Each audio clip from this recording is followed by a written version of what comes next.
the psychology behind calm detachment that breaks the avoidant cycle.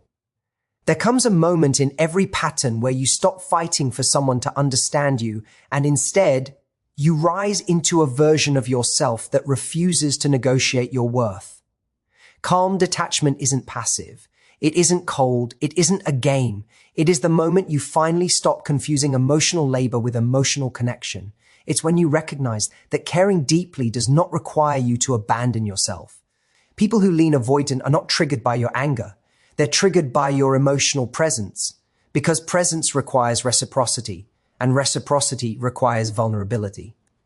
When you plead, chase, over-explain, or keep trying to reassure someone who withdraws, you unknowingly become part of the cycle that keeps both of you stuck. But when you become calm, anchored, and emotionally self-contained, you shift the entire dynamic.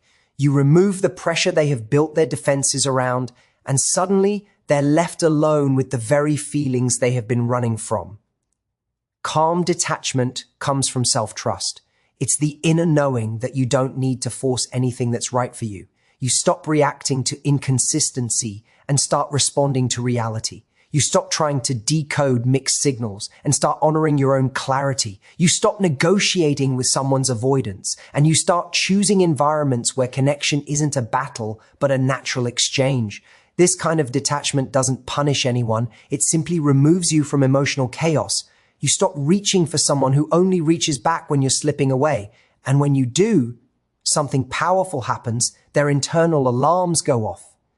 Not because you're manipulating them, but because you've withdrawn the energy that kept the cycle alive. Your emotional stillness forces them to confront themselves instead of hiding behind your efforts. Calm detachment says, I no longer need you to show up differently for me to feel whole. And ironically, that is often what wakes an avoidant up. Your silence is no longer a threat. It's a mirror. It reflects what they've been avoiding in themselves: fear, vulnerability, intimacy, inadequacy. And while they sit with those feelings, you sit with your worth. This isn't about changing the avoidant. It's about changing your relationship with their behavior. It's about choosing peace over potential, reality over fantasy, and self-respect over emotional instability. When you detach calmly, you stop trying to win someone. You start winning yourself back. And that is the moment the cycle breaks. Not with drama, but with dignity. Calm detachment is the moment your energy shifts from proving your value to living it. It's when you stop measuring your worth by someone else's emotional availability and return to a place of inner steadiness that isn't shaken by another person's inconsistency. This kind of detachment isn't a withdrawal of affection. It's a withdrawal from the emotional bargaining you've been doing without realizing it. You're no longer trying to earn reassurance or connection. You're simply grounded in the quiet confidence that you don't need to chase something that's meant for you. It's the embodiment of self-trust, and it profoundly changes how you show up in relationships.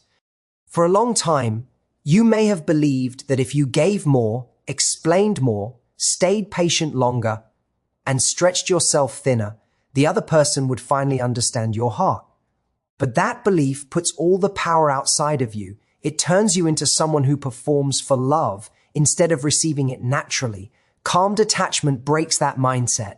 Instead of anxiously waiting for their next move, you start tuning into your own emotional signals. You become less focused on what their behavior means and more focused on how it makes you feel. You stop navigating the connection through their fears and begin navigating it through your own standards.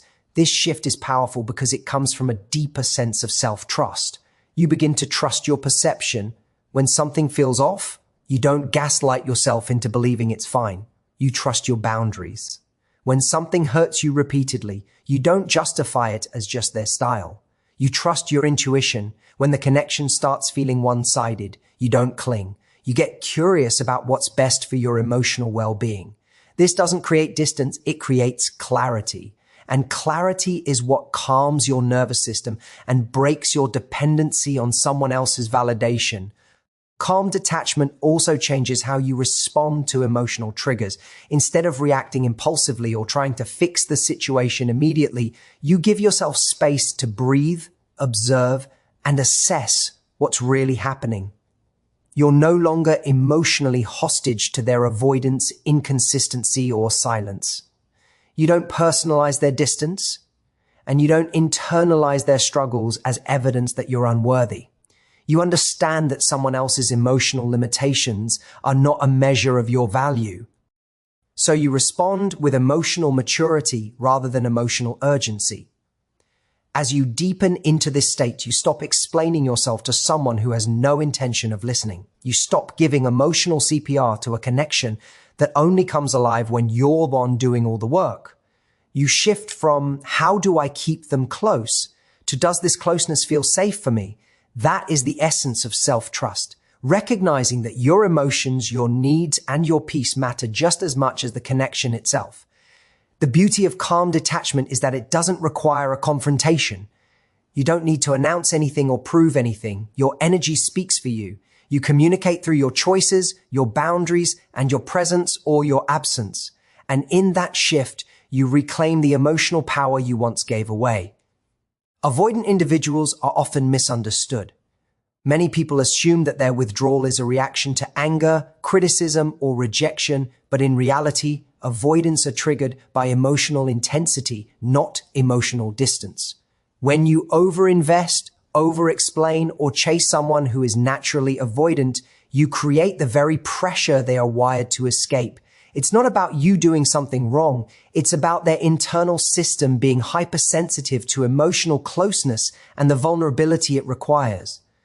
The more you push for connection, the more their instincts scream retreat, and the cycle repeats. Understanding this fundamental truth is essential if you want to break free from the exhausting push and pull dynamic that so often characterizes relationships with avoidance. Emotional intensity in this context is any energy that signals expectation, neediness, or urgency. When you express frustration, fear, or desperation, it activates the avoidance defense mechanism. Your deep care, when combined with a tone of urgency or pleading, is interpreted as a demand they cannot meet without compromising their sense of autonomy. It's not that they don't care or aren't capable of intimacy, they often do, but their nervous system perceives closeness as a threat. Over time, repeated emotional surges cause them to detach, withdraw, or become distant as a form of self-preservation. The key is realizing that your attempts to gain closeness inadvertently reinforce the very behavior you wish to change. When you adopt calm detachment, you remove the stimulus that keeps the avoidance cycle alive. By becoming emotionally self-contained, you no longer chase, argue, or seek constant reassurance. Your energy shifts from reactive to steady, from anxious to grounded. This change doesn't manipulate the avoidant, it simply stops feeding the emotional feedback loop that perpetuates their withdrawal. In essence, you stop triggering their avoidance reflex, allowing them to experience connection without the pressure of performance or fear of suffocation. It's in this calm, steady presence that real change can occur. The paradox is that emotional distance does not repel an avoidant. It's emotional over-engagement that does. When you over-invest your energy in trying to coax intimacy from them, you're creating tension, not connection. They may temporarily return when you pull back, but it's not the detachment itself that draws them. It's the removal of pressure that allows them to engage freely without triggering their defenses. In other words, calm detachment is not about punishing them or withholding love. It's about giving them the space to confront their own emotions in a safe, pressure-free environment. By understanding that avoidants are triggered by emotional intensity, you gain clarity over your own behavior. You stop interpreting their withdrawal as rejection and start seeing it as a response to pressure. You become more intentional with your emotional expression, choosing steadiness over reaction. This shift allows the relationship to evolve from a tug of war into a space where connection can occur naturally, without the constant reinforcement of avoidance. In doing so, you break the cycle, not by forcing them to change, but by changing how you relate to their behavior, and that is where real power lies. When you practice calm detachment, Your emotional stillness becomes a mirror that the avoidant cannot ignore. This mirror isn't meant to shame or manipulate. It simply reflects back to them the very feelings they have been avoiding all along. Avoidant individuals are experts at hiding from vulnerability, fear of intimacy, and uncomfortable emotions. They often deflect, withdraw, or distract themselves to avoid confronting these internal states. But when you stop chasing, pleading, or trying to manage their emotional responses, your absence of reactive energy forces them to face what has been lurking beneath the surface. Your calm detachment doesn't push them, it simply allows them to encounter their own emotional reality without an external distraction. This reflection is subtle but profound. It doesn't happen overnight, and it doesn't require dramatic gestures. It manifests in your consistency, your quiet confidence, and your refusal to compromise your peace for someone else's avoidance. You stop being the emotional lifeline they rely on to avoid themselves. Instead, they are left alone with their thoughts, feelings, and unresolved fears. This is often uncomfortable for them because it exposes the very issues they have been running from. And yet, it is precisely this exposure that can lead to self-awareness and growth if they are willing to face it. Your detachment simply creates the space. It does not force the outcome. By becoming a mirror in this way, you also reclaim your own emotional authority. You no longer absorb the turbulence of their avoidance, nor do you internalize their withdrawal as a reflection of your worth. Instead, you observe the situation with clarity and maintain your emotional equilibrium. This perspective allows you to respond from a place of choice rather than reaction. You are not acting out of fear of losing them or anxiety over their behavior. You are choosing how you engage based on your own standards and boundaries. The mirror effect works precisely because it is born out of your steadiness, not your manipulation. Another powerful aspect of this reflection is that it bypasses the need for explanations or confrontations. You don't have to lecture them about their behavior or demand changes. Your calm, consistent presence communicates everything they need to see. It highlights the imbalance in the dynamic without words, showing them that avoidance only persists when enabled by emotional chasing. When you withdraw the energy that fuels the cycle, they are confronted with a truth they have long evaded. Their avoidance patterns are now visible, and they must decide how to navigate them on their own. Ultimately, your calm detachment transforms the relationship dynamic. It removes the power struggle, stops the emotional chaos, and replaces it with clarity.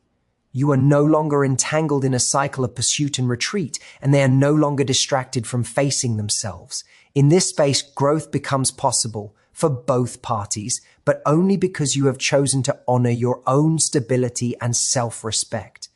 By reflecting their avoidance back to them through your stillness, you create the conditions for change without needing to control.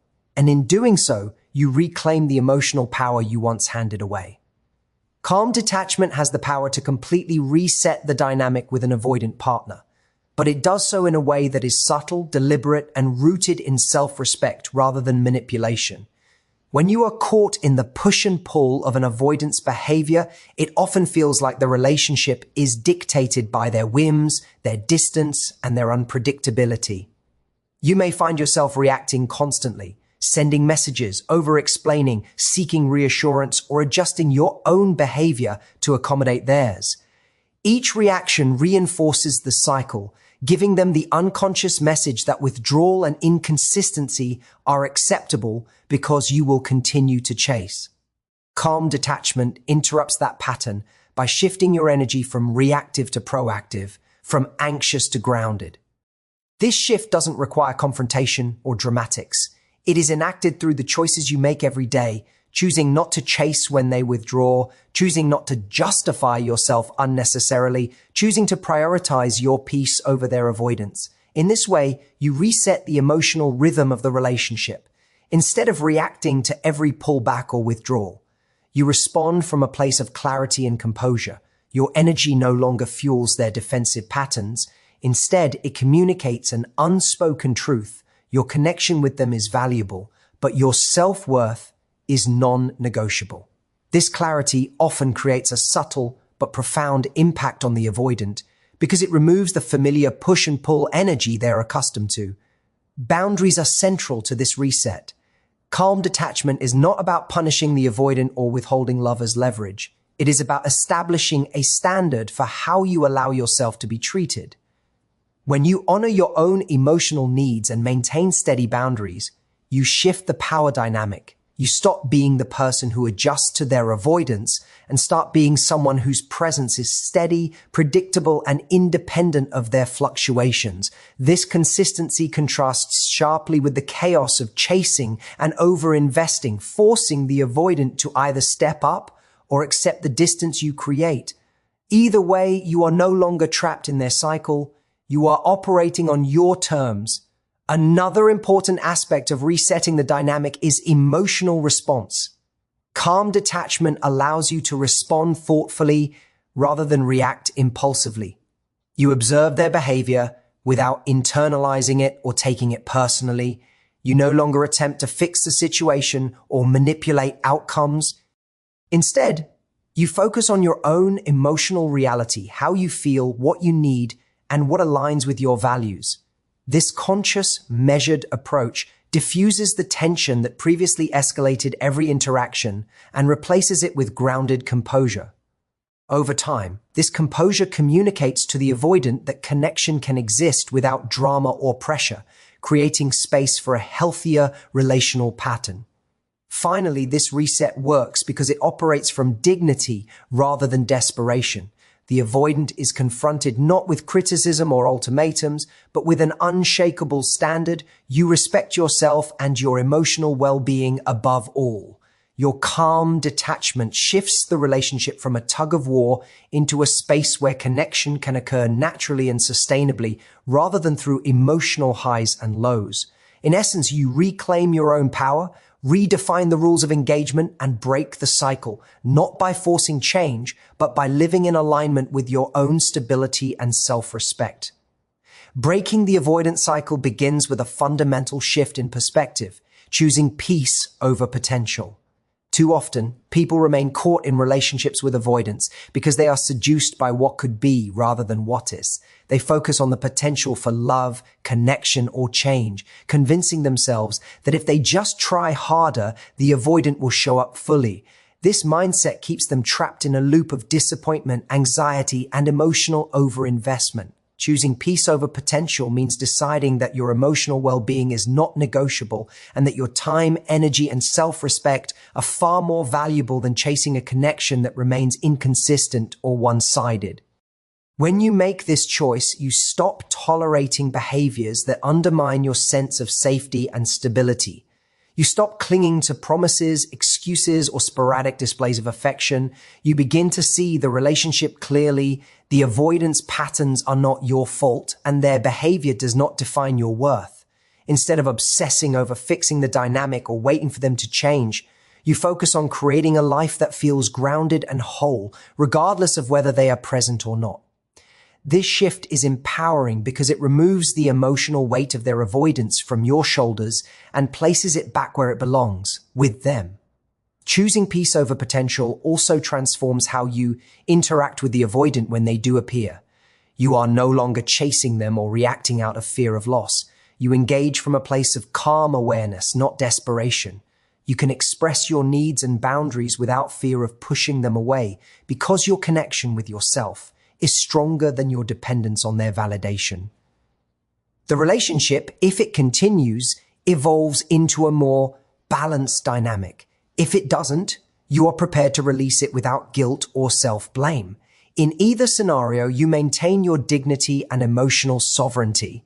This choice requires discipline and self-trust. It is not a one-time decision, but a continuous practice of aligning your actions with your values rather than your fears. You develop the habit of pausing before reacting to their withdrawal, reflecting on what you truly need, and acting in accordance with your emotional priorities. Over time, this consistency not only reinforces your boundaries, but also changes how the avoidant experiences you. When they see that your attention, care, and presence are not contingent on their avoidance, it challenges their patterns. The cycle cannot continue because the familiar energy they relied on, the chasing, pleading, or emotional overinvestment, is no longer available. Ultimately, choosing peace over potential is about reclaiming your own power. It is about recognizing that your emotional life should not revolve around another person's fears or inconsistencies. By prioritizing peace, you break free from the endless chase and create space for relationships that are reciprocal, grounded, and fulfilling.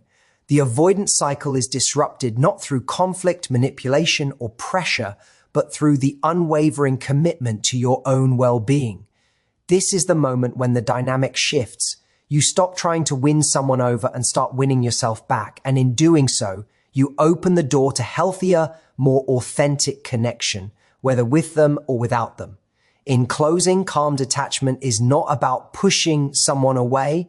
It's about stepping fully into your own power, setting clear boundaries, and honoring your emotional well-being.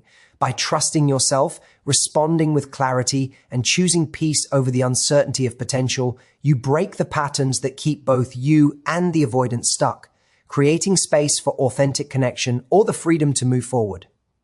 Thank you for investing your attention and energy in understanding this approach.